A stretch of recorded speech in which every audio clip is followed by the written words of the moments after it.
Bonjour, c'est Jean Descartes. Dans cet épisode bonus, je vous raconte l'origine de la richesse de notre Bibliothèque nationale.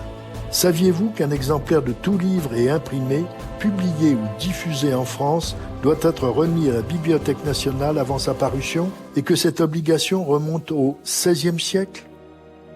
On sait que le roi François Ier était un protecteur des arts et des lettres. Le 28 décembre 1537, le souverain emblématique de la Renaissance signe l'ordonnance de Montpellier qui oblige tout imprimeur à remettre, avant leur parution et au plus tard le jour de la mise en circulation, plusieurs exemplaires des écrits qui vont être vendus en France. Le texte s'applique aussi bien aux ouvrages confectionnés en France qu'à ceux venant de l'étranger. Ces textes doivent être déposés à la somptueuse bibliothèque royale que le roi a créée en son château de Blois, puis à Fontainebleau, et dont notre Bibliothèque nationale est la lointaine héritière.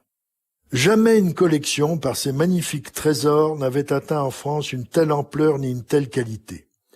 Par cette mesure, François Ier, toujours en guerre contre son rival Charles Quint, veut s'assurer que les textes importants, dignes d'être conservés, seront bien identifiés et connus.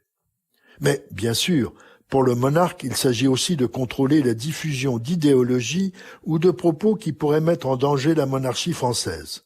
François Ier ne sait que trop combien l'imprimerie, si elle est source de progrès, est aussi le vecteur de nombreux dangers.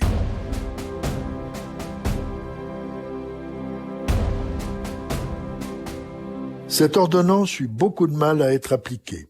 En 1539, avec l'ordonnance de Villers-Cotterêts, le roi renforce ce que nous pourrions appeler la naissance d'une culture nationale.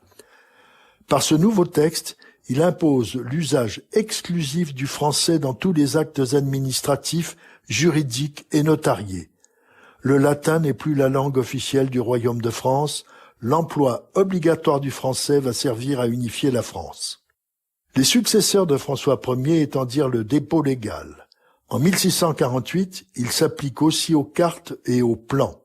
La Révolution supprime cette obligation, mais elle impose en revanche en 1793 le dépôt des partitions musicales.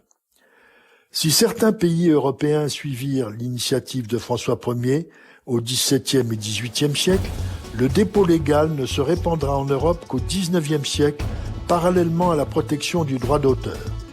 Depuis, la production de tout support visuel et sonore, ainsi que leur conservation, doivent être enregistrés et déclarés.